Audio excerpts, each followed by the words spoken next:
Okay, so it's really easy to forget, like in the chaos of all that's going on, that terrible human rights violations are being committed against immigrants every single day here, right? And these are legal residents in a lot of cases. Like you're in the United States, maybe you came here illegally at first, or maybe you came here legally, but you're just not a full citizen yet. Donald Trump has no problem using his own private Gestapo to keep you in line, right? So you would think that okay, immigrants from anywhere are just not the priority right now. You know, immigrants from anywhere are not going to be treated well. That's funny that you would say that. It's funny that you would say that.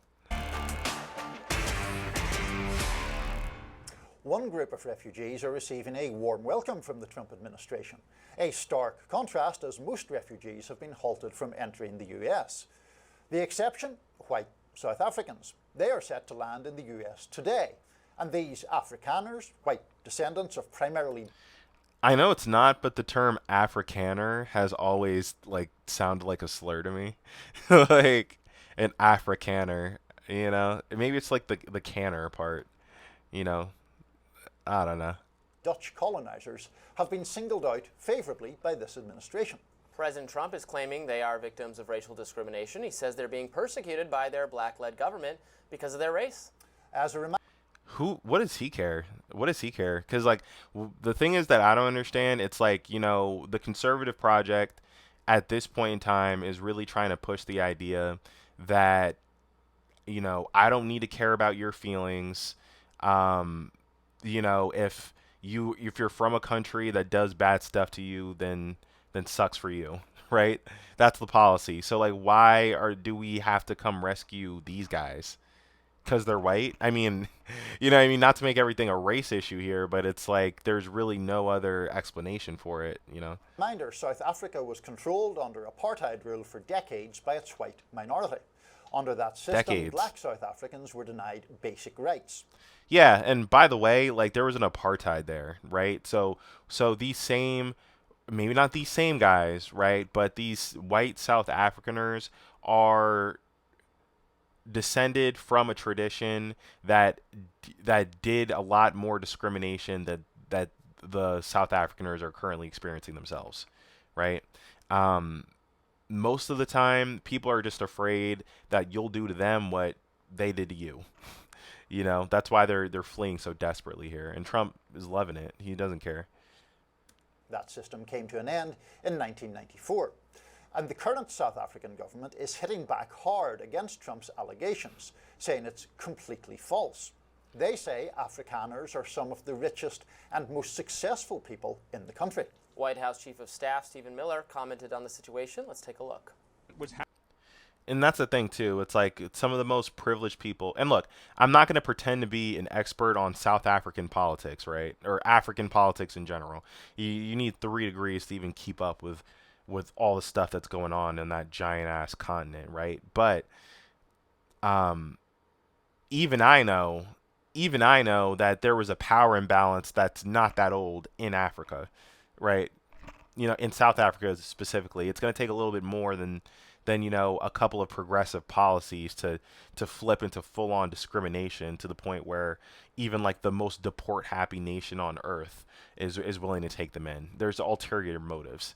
I mean, look at Lex Luthor here. You think he has a straight thought?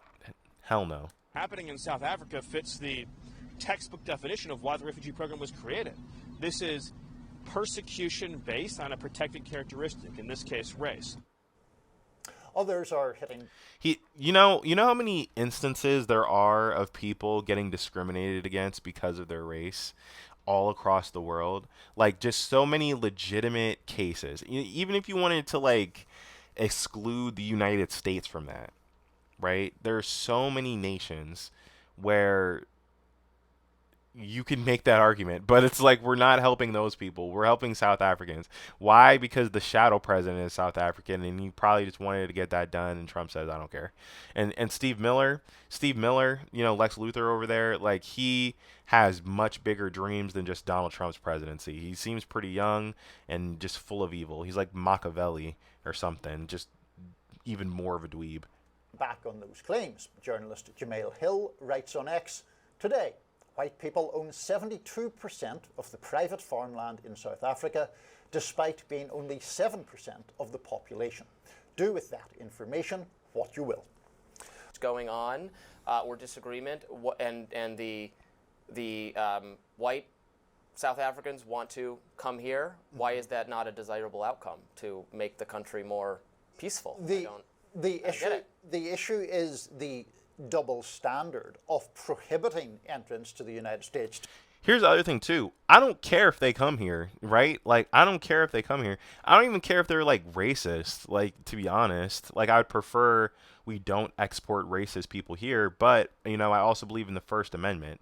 If they're not violent and they're coming here to contribute to society, I really don't see a reason why they shouldn't be allowed. But it's the double standard of it. It's the double standard of it where you kind of have to root against these people because it's like they are so blatantly taking advantage of the system. Kind of like they're probably doing in Africa. You know, I mean, if we're going there, you know what I mean? It's like these white people fleeing these progressive policies are ultimately just trying to just flex their privilege. You know what I mean? Like, they're trying to flex their privilege. You know, I don't know. It's a different level of bigotry over there. You know, although again, I'm not saying that the immigrants are like that necessarily, but again, like this guy said, double standard. So you're not really objecting to these people coming here. You're saying that it's just other people should not be.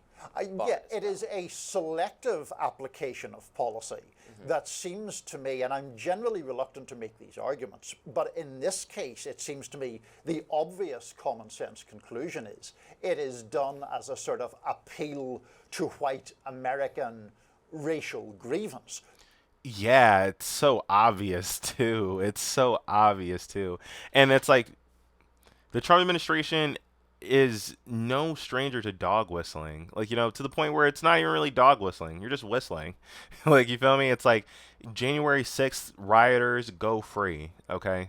You know, refugees, if you're white, you can come. If you're brown, then stay back. You know, it's the emperor has no clothes. They're not hiding it. The castle is transparent. You know, there's no reason to sit here and litigate like what he's doing here because it's obvious he's trying to rile up his white base. Because look at all the other countries where there is far more egregious persecution of groups, the Rohingya in Myanmar, the Uyghurs in China, all sorts of, you know, Libya is racked by all kinds of bloodshed, and we're not letting them in. We're letting the descendants of the drivers of apartheid in. And again, I don't really believe in that sins of the father shit. Like, I really don't, you know.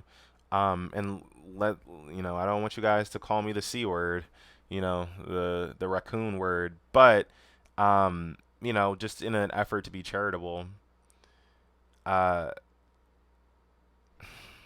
don't know, like I don't know, it's just not fair. It's not fair. It's not fair.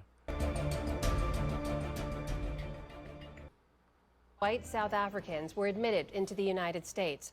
It's part of President Donald Trump's resettlement program for white Afrikaners, largely descendants of Dutch and French colonial settlers in South Africa. Afrikaners also led the racist apartheid government there until it ended in 1994. Today, the White House alleges that a new South African law, which redistributes unused land to the state, is racist. Unused land, very interesting angle on that as well. You know, this is stuff that's not even directly owned by the people complaining about it. They're just mad that black people are getting it, probably. And that the white minority is being persecuted by the black-led government. President Trump even halted all aid to South Africa back in February. Applications from these white families were fast-tracked by the administration. And, man, I don't want to hate on these people because they're excited. They're like, cool, like, we get to be American. America's dope most of the time, right? But it does make you look at them a little bit cockeyed because it's like, hey, you're really benefiting from some corruption right now. You're actually kind of benefiting from some like deep-rooted corruption right now, and your track record in the country that you came from, you are kind of doing the same stuff. Like, and again, is it them personally? Probably not, but like the group that these people represent. You know what I mean? They're in a photo op for a reason, like, and they're just eating it up. They're just chewing the scenery. They're props. Even as it suspended the U.S. refugee resettlement program, leaving thousands of approved refugees worldwide stranded. Joining us now is Bill Freilich, the head of the Refugee and Migrants Rights Division at Human Rights Watch. Bill, welcome to the NewsHour. Good to be here. So President Trump was asked about the classification of these families as refugees. Here's what he had to say about conditions in South Africa. It's a genocide that's taking place that you people. It's a genocide in South Africa that's going on against the white people. That's the genocide for real, dog. For real, not Gaza. Interesting. Don't want to write about, but it's a terrible thing that's taking place, and farmers are being killed. They happen to be white, but whether they're white or black makes no difference to me. But white farmers are being. Also, too, he's talking about some very serious stuff, and he's literally looked like he's bathed in Coca-Cola.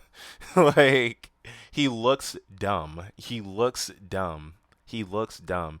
Like, if we had, like, imagine if, like, Xi had some, like, absurd, like visual quirk. You know what I mean? Like, imagine if Mark Carney had just, like, a pink mohawk. Like, that's basically the equivalent of Donald Trump. And it's made even more pathetic by the fact that he's doing it to hide the fact that he looks like a ball sack, probably, because he's so old. Like, he looks like a Simpsons character. Like, what are we talking about here, yo?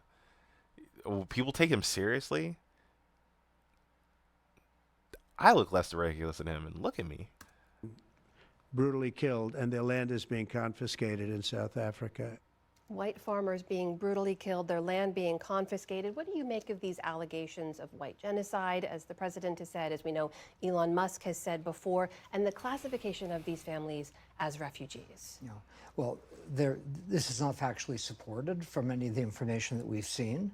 The expropriation law that you mentioned only came into effect in January, and it is stated that it is for non-compensation for private land that would go into public hands if that land has been unused, if there's nobody living and working on that land or developing it. And so far, of course, none of that land has actually been taken. So there have been homicide rates that are high rates in South Africa. I think it was like 13,000 in 2023, but only single digits were farmers that were killed. Yeah, so classic populist playbook, conservative populist playbook. Like, okay, here's a real problem that actually exists, right? So there's large disparities in resources in South Africa. That's a real problem, right? That affects everyone differently, but affects everyone most likely, right? I get that. But what they're doing is trying to just like twist it into any kind of policy designed to make anything even slightly better is a direct threat against the people that have been in charge for all of time. You know what I mean? Also, you know what? Maybe I don't know, maybe they just shouldn't be as powerful. And bear with me, sins of the father. Like I said, I'm not really a huge fan of that philosophy. But I mean, if your ancestors were responsible for like the mass theft of resources, like as a white Afrikaner, I would just kind of understand, like, okay, like they're gonna want some of this back. Like, is that unreasonable? Like, it's not very capitalist, but I mean, we got to fix it eventually, do we not?